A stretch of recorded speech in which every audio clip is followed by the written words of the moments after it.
बिस्मिल्लाहिर्रहमानिर्रहीम अस्सलाम वालेकुम मोहतरम नाजरीन। असा नेकां दी सोबत तो ये राज पाया है कि बंदे ने बंदे नूं बंदा बनाया है।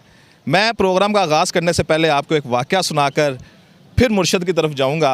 दाता अली जवेरी एक दफ़ा अपने ज़हन में बैठे हुए थे तो एक सवाल पूछने वाले ने सवाल पूछा कि इस्लाम में सबसे अफजल अमल क्या है। दाता अली जवेरी ने जवाब दिया, इस्लाम का सबसे अफजल अमल है खैरात करना। सवाल करने वाला बैठ गया, लेकिन अभी उसको इल्म की सैराबी नहीं थी हुई। दोबारा उठा और दाता अली जवेरी से सवाल पूछा कि इस्लाम में सबसे अफजल खैरात क्या है। दाता अली जवेरी ने सर को नीचे किया, सर को धुना और जवाब दिया कि इस्लाम का सबसे अफजल खैरात किसी को दिल से माफ़ कर देना है। ये मेरे हाथ में आप किताब देख रहे हैं, चिकट छोले इसका नाम है, मुर्शद इसके ऊपर तहरीर है। मुर्शद हमारे साथ है, आइए उनके साथ पूछते हैं कि इसमें इस किताब में उन्होंने क्या क्या किन किन राजों से पर्दा उठाया है। अस्सलाम वालेकुम। वालेकुम सलाम। पहली बात तो मैं कोई मुर्शद नहीं हूँ जी, मैं फ़कीर आदमी हूँ। और ये मुर्शद जो है इसका पहला मजमून है।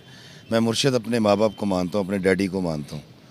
तो वो एक मजमून मेरा बहुत वायरल हुआ था और उसकी खूबी ये थी कि लोगों ने मेरा नाम काट के बाबा जी इशफाक साहब का नाम लिख दिया था, जहाँ से मुझे पता लगा कि अच्छा यार मेरी तहरीर इस कदर जाजिब, इस कदर जामे हो सकती है।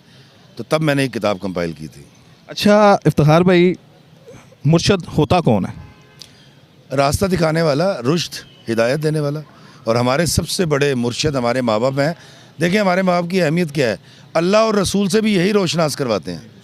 हमारी ज़ात की बंजर ज़मीन में रूहानियत की, अखलाकियात की पनीरी हमारे माँ बाप बोते हैं। रूहानियत की पहली सीढ़ी बर्दाश्त।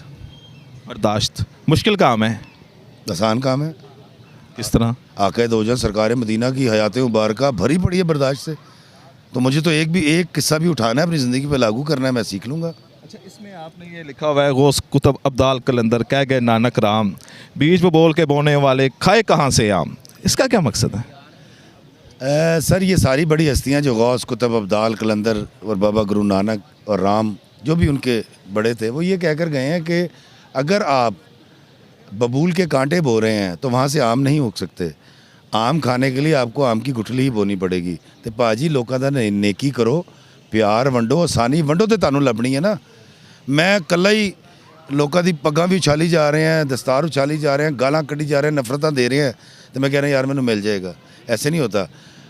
आप गंदम के खेत को देखें, गंदम बोते तो निकलती है ना, लेकिन निकलती कितनी है? बोते आप 10 मन है, निकलती 400 मन है।